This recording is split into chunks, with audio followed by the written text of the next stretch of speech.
Bismillah, Assalamualaikum warahmatullahi wabarakatuh. Alhamdulillah, wassalatu wassalamu ala rasulillah wa ala alihi wa sahbihi ajma'in, amma ba'd. Ahlan wa sahlan wa marhaban bikum, pemirsa Fatwa TV dan juga pendengar sekalian dimanapun Anda berada. Alhamdulillahirabbil alamin, segala puji bagi Allah yang berkat karunia-Nya, kita bisa kembali menyapa Anda dalam program live interaktif favorit kita, Kembali ke Hadis Nabi, bersama guru kita Ustadz Dr. Muhammad Haikal Basharil MA Hafizahullahu Ta'ala. Dan Alhamdulillah saat ini beliau telah terhubung bersama kita di studio Jakarta. Mari kita sapa terlebih dahulu. Assalamualaikum Ustadz. Waalaikumsalam warahmatullahi wabarakatuh. Masya Allah, kaifhalukum Ustadz, gimana kabarnya Ustadz? Alhamdulillah baik, gimana antum sehat? Alhamdulillah, nasihat banget Ustadz, Alhamdulillah. Ya Ustadz, barakallahu fikum Ustadz sudah mau bersamai waktunya untuk bisa bersama kita di pagi hari ini. Baik pemirsa juga pendengar sekalian dimanapun Anda berada, seperti biasa pada program live interaktif kali ini, kita akan bersama-sama belajar, mendulang faedah dan juga akan kita dengarkan jawaban-jawaban dari pertanyaan-pertanyaan yang masuk. Baik melalui redaksi kami di dewanfatwa.com atau bisa juga Anda sekalian sampaikan melalui line telepon kami di 021 2123 2333 atau bisa juga Anda sekalian sampaikan langsung melalui telepon WhatsApp kami di 0821 7000 6087. Dan kita juga menyapa rekan-rekan yang tergabung dalam RTVC dan juga seluruh pendengar yang saat ini ikut mendengarkan program ini secara relay. Di antaranya ada Radio Sahabat Tegal, Radio MDFM Probolinggo, Radio Sagu FM Sumatera Barat, Radio Al-Hikmah Banyuwangi, Radio Tua FM Riau, dan Radio Mas FM Sragen. Dan kami juga mengajak Anda pemirsa sekalian dan juga pendengar untuk berta'awun bersama Fatwa TV dalam dakwah yang mulia ini melalui rekening aktif kami yang bisa Anda saksikan pada layar kaca Anda di rekening Bank Syariah Indonesia atas nama Fatwa TV di nomor rekening 777-184-1842. Baik, pemirsa juga pendengar sekalian, mohon izin Ustaz, apa bisa kita melihat dari pertanyaan yang pertama? Ya, silakan. Baik Ustaz, barakallahu fikum. Baik Ustaz, mohon izin pertanyaan pertama. Ini pertanyaan datang dari Bapak Ardi. Beliau bertanya, Bismillah, mohon izin Ustadz, sebagai seorang sopir antar kota, antar provinsi, apakah boleh jika saya sholatnya itu selalu dikosor? Begitu Ustadz pertanyaannya, barakallahu fikum. Ya. Jazakumullah khairan atas pertanyaannya. Beliau menanyakan, bolehkah seorang sopir yang mengantar penumpang antar kota dan antar provinsi itu mengqashar salatnya terus menerus atau menjamak dan mengqashar salatnya terus menerus? Jawabannya adalah boleh kalau jarak yang ditempuh adalah jarak safar. Jarak safar yang disepakati oleh para ulama adalah jarak 80 kilo ke atas. Jadi kalau jaraknya antar kota tersebut, antar provinsi tersebut lebih dari 80 kilo, semenjak dia keluar dari kotanya lebih dari 80 kilo, maka itu ada jarak safar. Maka ulama sepakat ini boleh kita menjamak dan mengqashar walaupun dia adalah seorang sopir, kernek, walaupun setiap hari pekerjaan tersebut, maka boleh dia jamak dan qashar salatnya. Tetapi kalau jarak antar kota atau antar provinsi tersebut kurang dari 80 km, ini masalah khilaf. Ini masalah khilaf di kalangan para ulama. Sebagian ulama mengembalikan kepada uruf. Bahwasanya kalau urufnya kebiasaan di masyarakat itu safar, maka dianggap safar. Dan sebagian lagi mengatakan tidak. Selama kurang dari 80 kilo, maka dia tidak dianggap safar. Maka ini kalau di bawah 80 kilo terjadi khilaf. Tapi kalau 80 kilo ke atas, ulama sepakat boleh menjamak dan mengqashar walaupun dia kerjanya sopir tiap hari. Karena illah disuruh menjamak dan mengqashar itu, sebab kenapa kita disuruh menjamak dan mengqashar itu sebabnya karena safar. Bukan karena yang lainnya. Bukan karena ini pekerjaan kita, bukan karena masyaqqah, bukan karena susah, tapi tidak. Tetapi sekali lagi sebabnya adalah disuruh menjamak mengqashar itu karena adanya safar. Karena bisa jadi ketika kita safar sama sekali kita tidak merasakan kecapean, kesusahan. Karena safarnya Masya Allah murih, safarnya enak, nyaman ya. Naik pesawat misalnya, tetap saja dia boleh menjamak dan mengqashar. Karena sebab jamak dan qashar itu sebabnya safar, bukan kesusahan. Oleh karena itu siapa saja yang safar, jaraknya memenuhi jarak safar, boleh dia menjamak dan mengqashar walaupun profesinya adalah seorang supir, seorang pilot, seorang nahkoda, maka mereka boleh menjamak dan mengqashar salatnya. Wallahu a'lam. Baik Ustaz, barakallahu fikum Ustaz wa jazakumullah khairan atas jawabannya. Semoga dapat dipahami itu adalah pandangan kita Bapak Ardi Septrian. Baik Ustaz, kita kembali beralih ke pertanyaan berikutnya. Kali ini pertanyaan datang dari Ibu Evansa. Beliau bertanya, Bismillahirrahmanirrahim, izin bertanya Ustadz, semoga Allah senantiasa merahmati Ustadz dan juga keluarga. Baik, pertanyaannya Ustadz, bagaimana hukum memotong rambut anak perempuan yang baru lahir? Apakah sama wajibnya seperti dengan anak laki-laki? Dan mohon juga dijelaskan Ustadz tentang hukum berkhitan bagi anak perempuan. Jazakumullahu khairan. Ya, disebutkan di dalam sebuah hadis Nabi SAW mengatakan sungsunya bayi itu diakikahi fi yaumi sabihi, kata Nabi, pada hari ketujuhnya. Wa yuhlaku wa yusamma, dan pada hari ketujuh pula dia dicukur rambutnya, digundul sampai habis dan diberikan nama. Para ulama rahimahullah taala, terjadi khilaf di kalangan para ulama rahimahullah taala tentang masalah yuhlak, tentang masalah mencukur rambut bagi bayi perempuan. Setelah mereka sepakat bayi laki-laki itu disuruh untuk mencukur rambutnya. Bayi laki-laki tidak ada khilaf di kalangan para ulama. Tapi bayi wanita terjadi khilaf di kalangan para ulama, apakah dia juga disunnahkan untuk dicukur atau tidak. Sebagian ahlul ilm mengatakan yang disuruh dicukur itu hanya bayi laki-laki. Adapun bayi wanita, kata mereka, tidak perlu dicukur. Sebagian lagi mengatakan tidak. Ini hadisnya sifatnya umum, mencakup keumumannya. Karena kata gulam di sini, kata mereka, adalah mencakup laki-laki dan wanita. Digunakan gulam karena lil aglabiyah. Ya, gunakannya biasanya Allah di dalam syariat itu menggunakan istilah laki-laki dan di dalamnya juga terdapat wanita. Makanya ada kaidah bahwasanya an-nisa syaqa'iqur rijal fil ahkam. Wanita itu adalah mengikuti laki-laki di dalam masalah hukum. Oleh karena itu kata para ulama, hadis ini sifatnya umum, berlaku keumumannya, baik itu laki-laki ataupun wanita. Maka kalau ditanya saya pribadi, wallahu alam, saya memandang bahwasanya mencukur itu bagi bayi wanita itu juga dianjurkan, juga disunnahkan. Tidak hanya laki-laki saja, bayi wanita juga dianjurkan. Tapi kalau seandainya ada sebagian orang mengambil pendapat tidak mencukur, ya tidak mengapa. Karena toh hukum mencukur ini tidak wajib. Hukum mencukur ini sunnah saja, dan kesunnahannya ini diperselisihkan. Ada yang melihat itu sunnah, ada yang melihat itu tidak sunnah. Maka ini terjadi khilaf di kalangan para ulama rahimallahu taala. Tapi saya pribadi tadi berpandangan karena hadisnya sifatnya umum, maka berlaku keumumannya, baik itu laki-laki ataupun wanita. Ketika bayi baru lahir di usia 7 hari hendaknya dicukur. Tentunya mencukur bayi ini juga harus diperhatikan hal yang lain. Apakah bayi itu sudah bisa dicukur? Karena ada sebagian bayi itu lemah kepalanya, tidak bisa dicukur. Kalau seandainya tidak bisa dicukur, maka biarkan sampai nanti waktu yang memungkinkan untuk bisa dicukur. Karena tidak semua bayi di usia 7 hari itu bisa dicukur. Ya, maka ini dilihat kondisi bayinya. Kalau bayinya bisa memungkinkan untuk dicukur, maka dicukur pada usia 7 hari. Kemudian Bapak Ibu ikhwan dan akhwat yang dimuliakan oleh Allah Subhanahu wa taala, pemirsa Fatwa TV, dan apa hukumnya bersunat bagi kaum wanita? Dan ini juga masalah khilaf di kalangan para ulama. Wallahu alam, yang saya yakini adalah bersunat bagi wanita adalah sunnah berdasarkan keumuman hadis. Kata Nabi sallallahu alaihi wasallam, al-khitan makramatun lin nisa.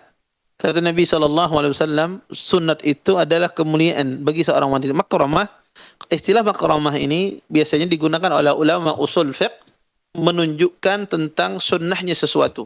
Ya, karena kata makramah itu mengisyaratkan sunnahnya sesuatu. Walaupun hadis ini hadis yang dipersisikan oleh para ulama tentang kesahihannya, tapi hadis ini banyak sekali jalurnya, sehingga sebagian ulama menghasankan hadis ini. Berdasarkan hadis ini, wallahu alam, sunnah bagi wanita atau khitan bagi wanita itu hukumnya sunnah, tidak wajib. Berbeda dengan laki-laki. Kalau laki-laki wajib hukumnya, tetapi bagi wanita hukumnya sunnah. Ya, maka afdalnya wanita di khitan. Tapi kalau ada wanita tidak berkhitan juga tidak mengapa. Tetapi dia meninggalkan sesuatu yang afdal, meninggalkan sesuatu yang sunnah. Wallahu a'lam. Baik Ustaz, barakallahu fikum wa jazakumullahu khairan Ustaz atas jawabannya. Semoga dapat dipahami itu adalah penanya kita Ustaz ya. Baik Ustaz, kita mohon izin Ustaz, kita beralih ke penanya berikutnya. Kali ini pertanyaan datang dari Bapak Fahrul di Kepulauan Riau. Beliau bertanya, Assalamualaikum Ustadz, saya pernah belajar bahwa mengusap kepala ketika berwudu itu adalah dengan mengusap seluruh kepalanya dan bukan sebagiannya. Dan pendapat inilah yang saya anggap paling tepat. Lalu pada suatu ketika saya selesai berwudu, saya ragu apakah saya sudah membasuh semua kepalanya atau hanya sebagian. Akhirnya, karena saya tidak ingin was-was, saya langsung memilih pendapat yang mengatakan bahwa mengusap sebagian kepala saja itu sudah sah. Dan sampai sekarang, saya akhirnya memilih pendapat itu. Apakah sholat saya selama ini sah? Karena saya mengambil pendapat yang memudahkan bagi saya. Begitu Ustaz pertanyaannya, barakallahu fikum. Ya, jazakumullah khairan atas pertanyaannya. Beliau menanyakan tentang masalah pendapat ulama tentang masalah mengusap kepala. Apakah boleh mengusap sebagian saja atau mengusap menyeluruh? Pertama ya, saya ingin menggarisbawahi dulu. Ketika kita mengambil suatu pendapat, maka tidak boleh kita mengambil pendapat sesuai dengan selera kita, sesuai dengan keinginan kita. Tapi pendapat itu diambil berdasarkan dalil yang kita yakini kekuatannya. Misalnya Anda meyakini pendapat A misalnya. Kenapa? Bukan karena sesuai dengan kita, tetapi emang dalilnya kuat yang dia paparkan. Anda melihat dalil A ini lebih kuat daripada dalil B ini, sehingga Anda mengambil pendapat A.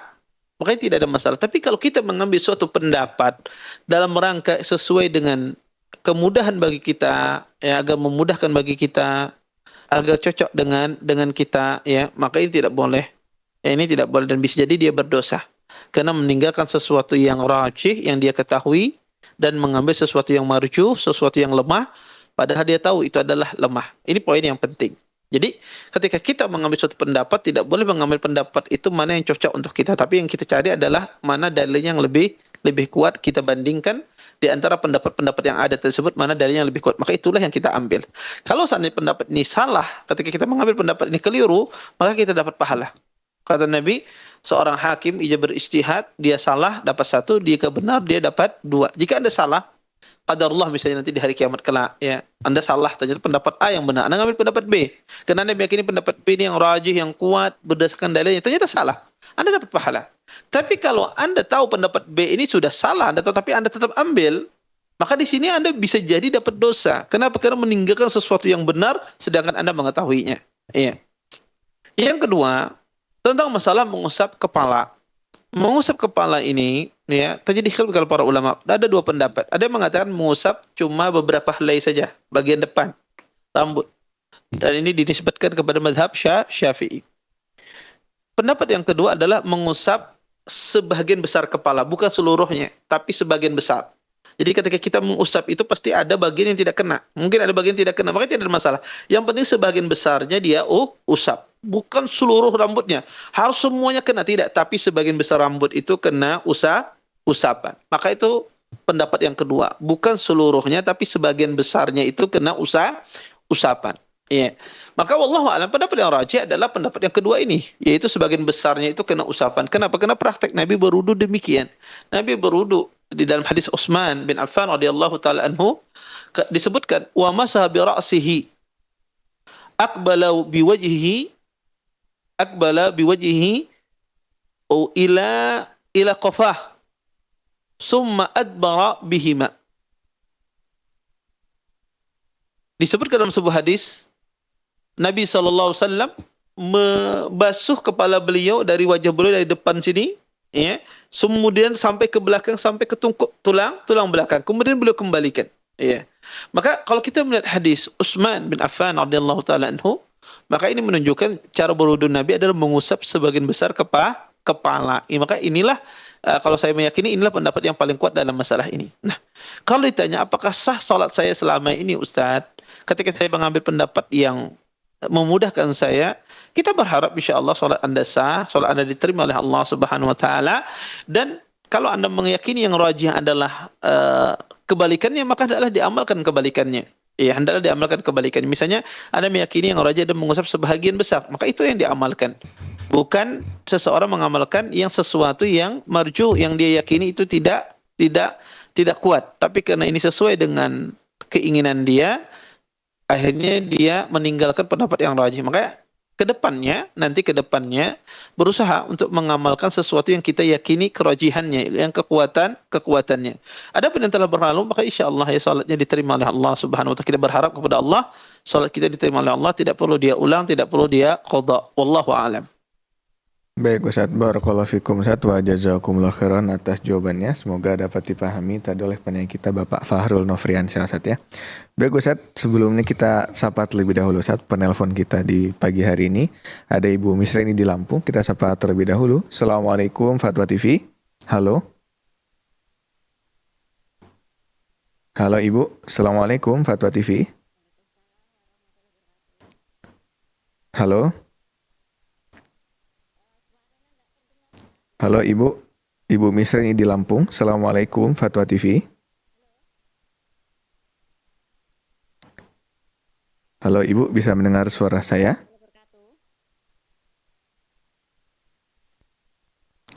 Halo, Assalamualaikum Fatwa TV.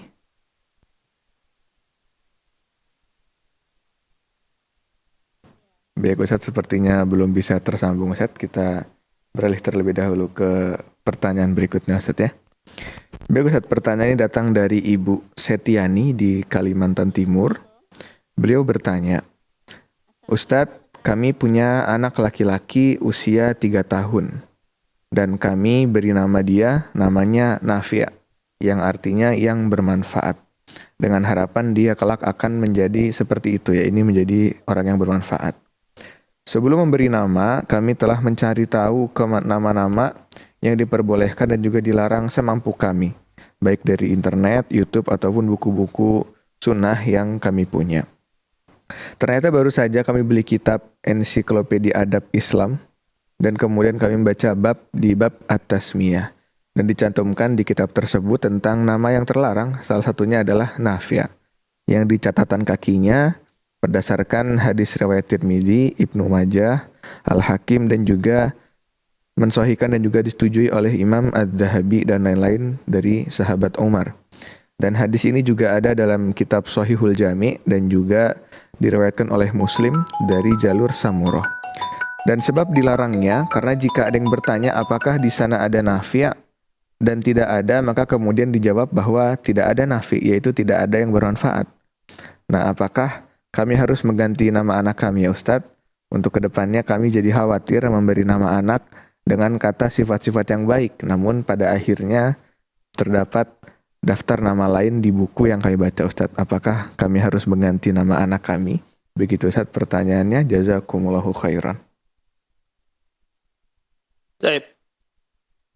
Jazakumullahu khairan atas pertanyaannya. Beliau menanyakan nama Nafi' itu boleh apa tidak? Nah. Ya.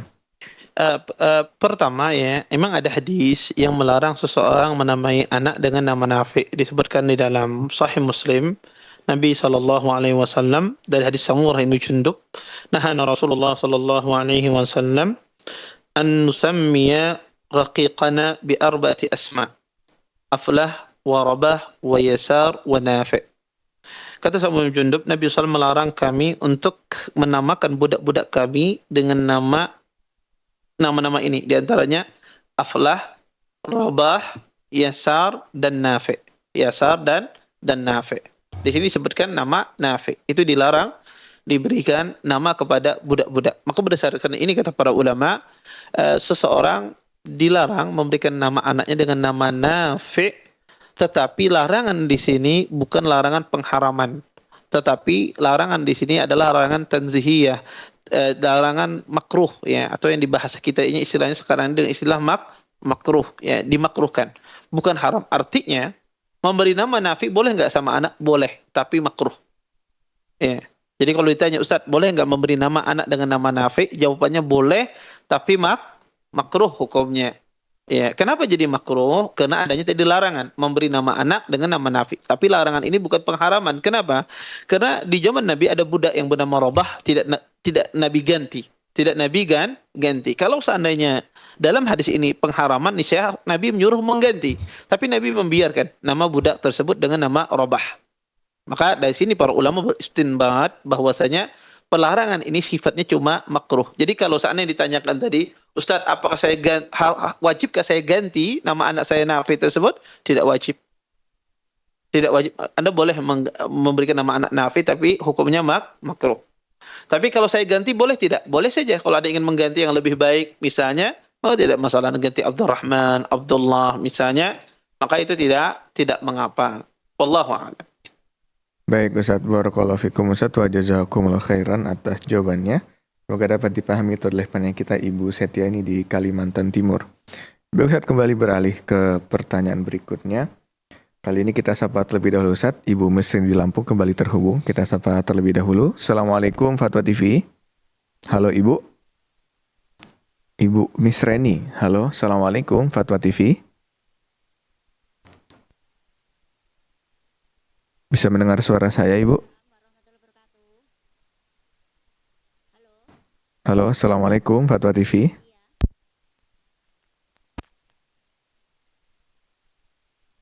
Halo, Ibu Misrini di Lampung, bisa mendengar suara saya? Assalamualaikum, Ibu.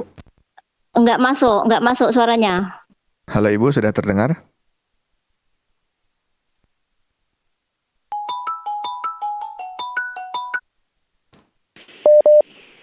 Halo, Ibu. Assalamualaikum. Ibu Misrini di Lampung, Assalamualaikum Fatwa TV. Baik Ustadz, sepertinya masih sulit Ustadz untuk terhubung kembali. Kita lanjut dulu Ustadz ke pertanyaan berikutnya. Nah, ini pertanyaan datang dari Ibu Salmah di Jawa Barat.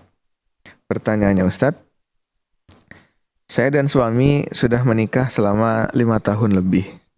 Suami saya bekerja kantoran, yang mana di kantor tersebut ada ikhtilat atau campur baur dengan wanita-wanita.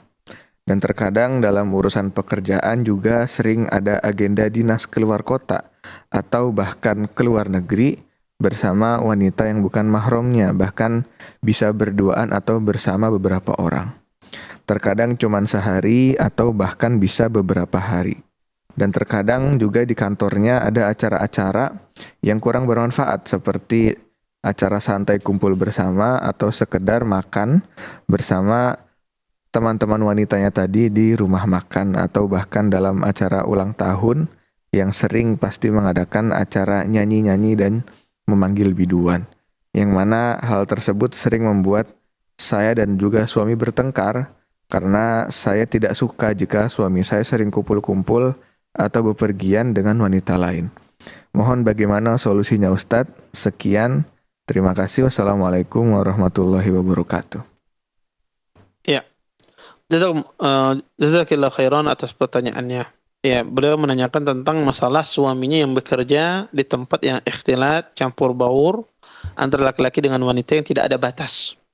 Maka pertama ya, kita tidak boleh bekerja di tempat yang ikhtilat, di tempat yang campur baur antara laki-laki dengan wanita yang tidak ada pembatasnya. Ya, laki-laki bisa melihat wanita dengan sebebasnya, wanita bisa melihat laki-laki dengan sebebasnya. Maka tidak boleh seseorang bekerja di tempat-tempat tersebut, ya, campur baur antara laki-laki dengan wanita. Ya, maka hendaknya Anda sebagai seorang istri berikan nasihat dengan cara yang baik. Dengan cara yang baik kepada suami. Disuruh mungkin suaminya resign, cari pekerjaan yang lain. Dengan cara yang baik tentunya disampaikan.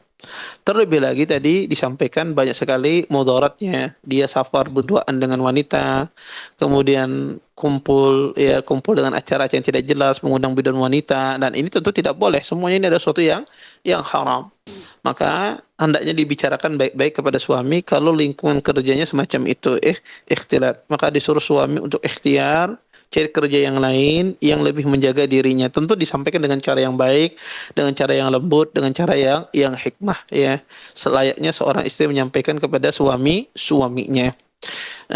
Kalau seandainya suami tidak terima, maka Anda berusaha terus berdoa kepada Allah, minta sama Allah Subhanahu wa taala agar suami diberi petunjuk, diberi hidayah, dilapangkan hatinya, diluaskan hatinya untuk bisa meninggalkan pekerjaan yang semacam itu. Kalau seandainya pekerjaan tersebut tidak bisa dicegah, ya, atau selalu ikhtilat, ya, mengharuskan dia ikhtilat, maka berdoa kepada Allah agar selalu dilapangkan. Maka jangan pernah berputus asa. Kalau suaminya belum mau, Ustaz, gimana?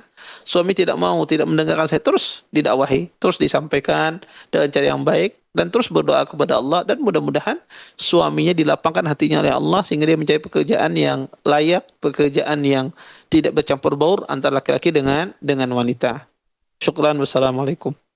Baik Ustaz, barakallahu fikum Ustaz wa jazakumullah khairan atas jawabannya. Semoga dapat menjadi solusi dan juga pelajaran Ustaz bagi kita dan juga pemirsa dan juga pendengar sekalian di rumah. Mohon izin Ustaz, kita kembali beralih ke pertanyaan berikutnya. Kami datang dari Bapak Depri di DKI Jakarta. Baik Ustaz, kita sapa terlebih dahulu penelpon kita Ustaz. Ada Ibu Yanti di Sumatera Barat. Kali ini kita sapa terlebih dahulu. Halo, Assalamualaikum Fatwa TV. Ibu Yanti, halo, Assalamualaikum. Ibu Yanti di Sumatera Barat. Halo Ibu, Assalamualaikum Fatwa TV. Halo Ibu, bisa mendengar suara saya?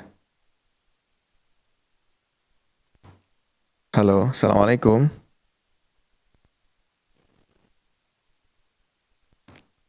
Assalamualaikum Fatwa TV, Ibu Yanti di Sumatera Barat. Halo Ibu. Baik Ustaz, sayang sekali Ustaz kembali terputus sambungan kita. Baik, kita beralih ke Ustaz ke pertanyaan tadi, kita lanjutkan dari Bapak Depri di DKI Jakarta. Beliau bertanya, Ustadz, hari ini saya merasa kacau dan terpukul sekali. Saya menikah tahun 2023. Baru setahun atau 2 tahun kurang, qadarullah istri mengalami sakit, kista, miom, dan pembengkakan rahim. Yang akhirnya beberapa hari yang lalu dioperasi besar yang mengharuskan rahimnya diangkat. Hati saya sedih, Ustaz. Hidup saya juga merasa kacau dan hancur. Harapan memiliki anak sudah tidak ada lagi. Apakah ada Ustadz hiburan untuk saya sebagai penenang hati, baik dari hadis-hadis Nabi ataupun firman-firman Allah terkait hal ini yang bisa membuat hati saya menjadi lebih legowo? Kemudian bagaimana juga terkait nasib pernikahan saya Ustadz? Apakah saya harus bertahan dengan istri yang tidak bisa memiliki anak karena sudah diangkat rahimnya, atau saya harus menikah lagi? Bagaimana pandangan Ustadz mengenai hal ini? Terima kasih Ustadz, barakallahu fikum. Ya, jazakumullah khairan atas pertanyaannya. Pertama ya, tentang masalah seorang istrinya diangkat rahimnya ya karena ada penyakit kista dan semisalnya. Saya berdoa kepada Allah Subhanahu wa taala, mudah-mudahan istrinya beliau ya disehatkan oleh Allah, diafiatkan oleh Allah Subhanahu wa taala. Kemudian yang kedua adalah pertama ya, kita harus yakini apa yang Allah takdirkan, yang Allah tentukan untuk kita itu pasti baik. Allah Subhanahu wa taala berfirman di dalam Al-Qur'an, asa an takrahu syai'an wa huwa khairul lakum wa asa an tuhibbu syai'an wa huwa syarrul lakum wallahu ya'lamu wa antum la ta'lamun. Kata Allah, bisa jadi kalian membenci sesuatu itu baik bagi kalian, dan bisa jadi kalian ya menyukai sesuatu tapi itu jelek bagi kalian. Kalian tidak tahu, kata Allah, dan Allah yang lebih mengetahui. Maka Anda yakini segala apa yang Allah takdirkan untuk kita di muka bumi ini pasti baik, dan Allah itu pasti memilihkan takdir yang terbaik untuk kita di antara takdir yang ada. Jadi di antara pilihan yang ada, Allah pilihkan kita ini pilihan yang terbaik, tapi kita yang tidak tahu. Ya, kita menyangkanya itu sesuatu yang jelek, padahal tidak. Itulah pilihan yang paling terbaik yang Allah pilihkan. Di saat ada pilihan yang ada, maka Allah memilihkan pilihan yang terbaik. Dan kita harus paham bahwasanya Allah itu memiliki sifat Al-Hakim. Allah itu Maha bijaksana.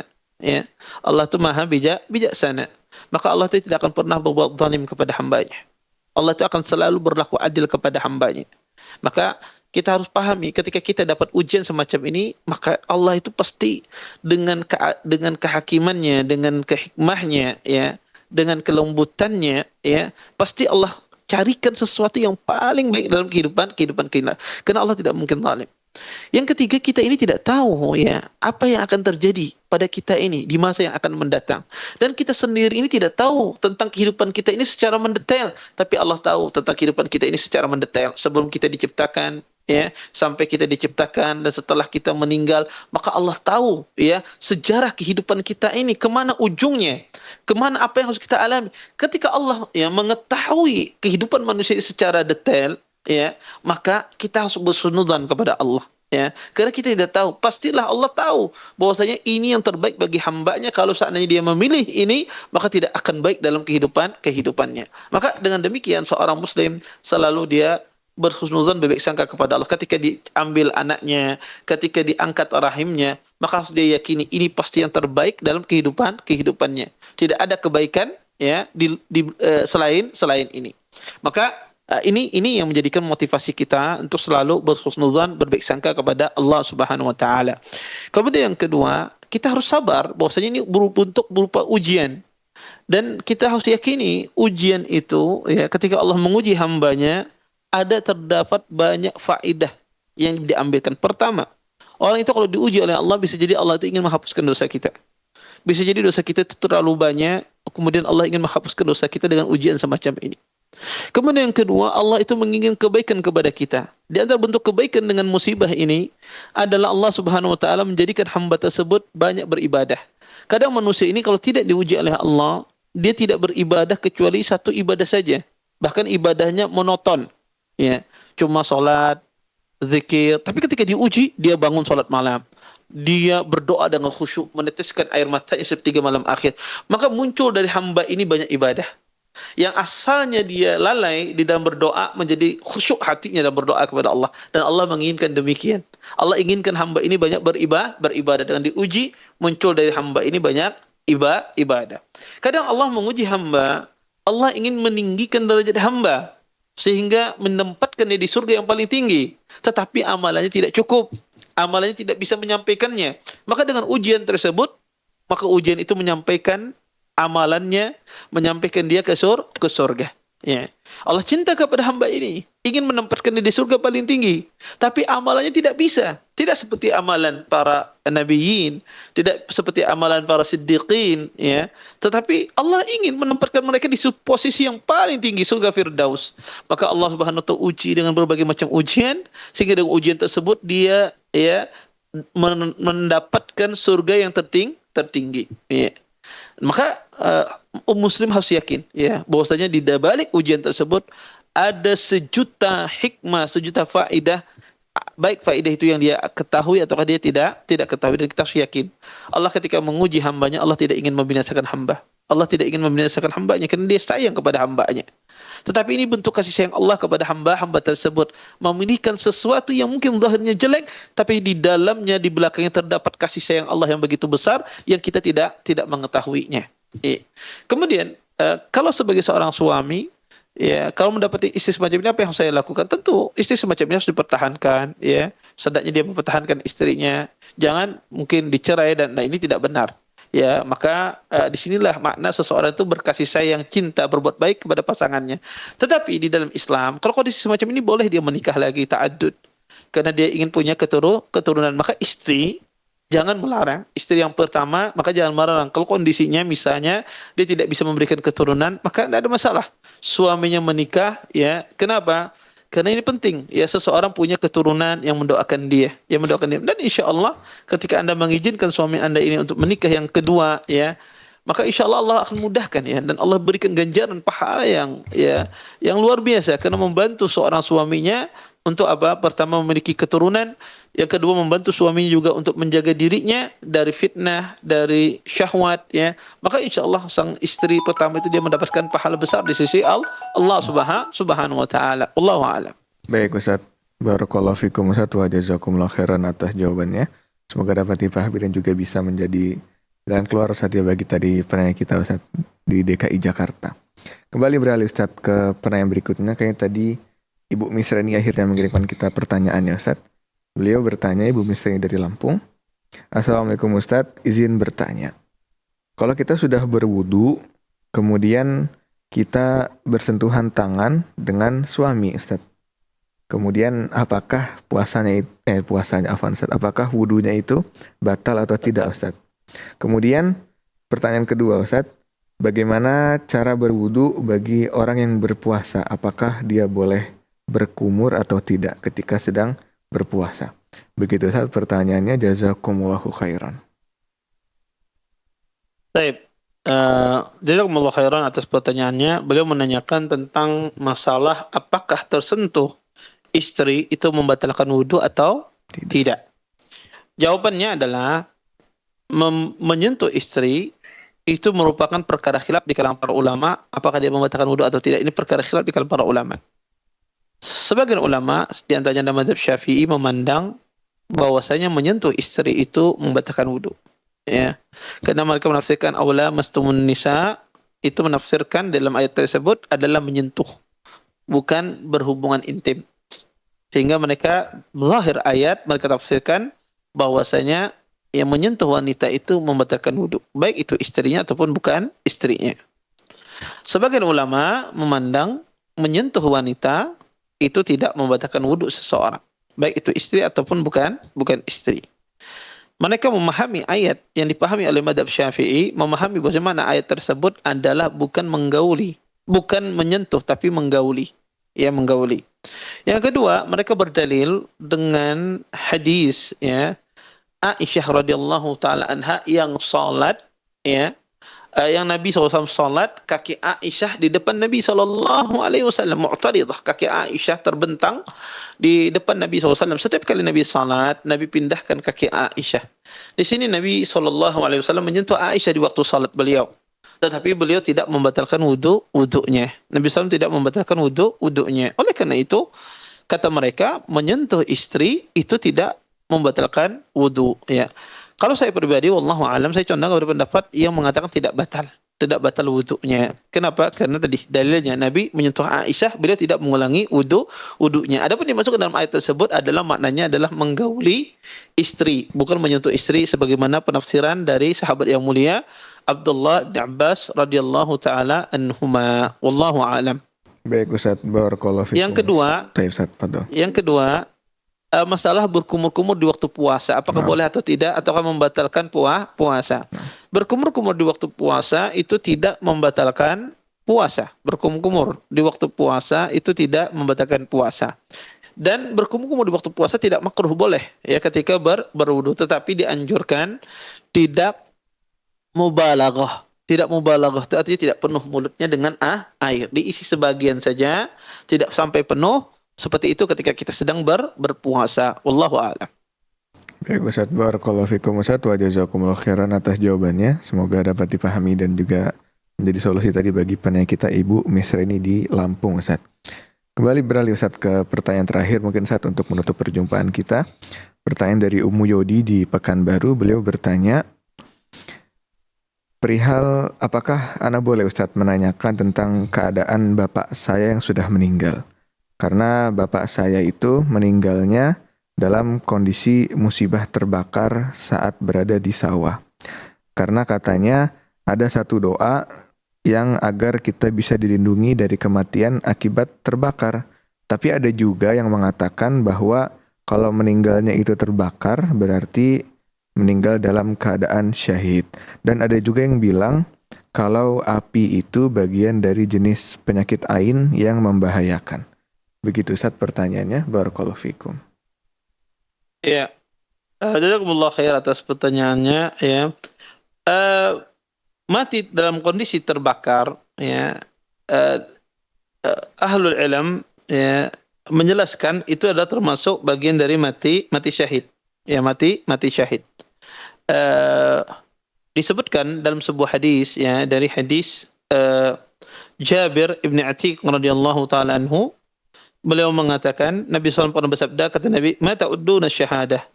Kata Nabi, siapa yang kalian anggap orang itu mati syahid? Kata para sahabat, al-qatlu fi sabilillah. Orang yang mati terbunuh di jalan Allah. Kemudian kata Nabi SAW, asy-syahadatu sab'un siwal qatli. Kata Nabi, yang mati syahid itu ada 7 orang selain yang terbunuh di medan peperangan. Di antaranya Nabi mengatakan wa sahibul hariki syahidun. Kata Nabi, dan orang yang terbakar itu mati syahid. Berdasarkan hadis ini, maka orang yang terbakar itu mati syahid. Jadi kalau ada muslim dia terbakar, mati akibat kebakaran tersebut, maka dia mati syahid. ketika kita mengetahui terbakar itu mati syahid, itu menjelaskan bahwasanya dia mati dalam keadaan husnul khatimah. Jadi kalau Anda lihat ada orang mati terbakar, dia mati dalam keadaan husnul khatimah. Nah, tetapi apakah boleh kita meminta agar mati kita dalam kondisi terbakar? Tentunya tidak boleh. Ya. Walaupun mati tenggelam itu mati syahid, apakah kita minta sama Allah agar mati kita mati tenggelam? Tidak. Tentu kita minta kepada Allah diselamatkan, diafiatkan, ya, dijaga. Tetapi kalau kita terkena musibah tersebut, maka kita dapat pahala seperti pahala mati orang syahid. Kemudian yang ketiga, apakah orang terbakar itu sebagai azab? Tidak. Tidak sebagai azab. Kalau seandainya dia orang bertakwa kepada Allah, kalau seandainya dia orang yang taat dalam beribadah kepada Allah, ketika dia mati dalam terbakar, maka bukan bagian dari azab, ya. Bukan bagian dari azab. Kemudian, apakah boleh orang ya dia mencari mati syahid ya atau sengaja membakar dirinya agar mati syahid? Kita jawabannya tidak. Kalau ada orang sengaja membakar dirinya untuk mati syahid, maka kita katakan bukan mati syahid, itu bunuh diri. Itu mati su'ul khatimah. Ya, mati su'ul khatimah. Maka sebuah fadilah didapatkan kalau terpenuhi syaratnya. Mati syahid itu didapatkan yang terbakar itu kalau terpenuhi syaratnya. Apa syaratnya? Datanya muslim. Yang kedua, dia tidak melakukannya dengan sengaja.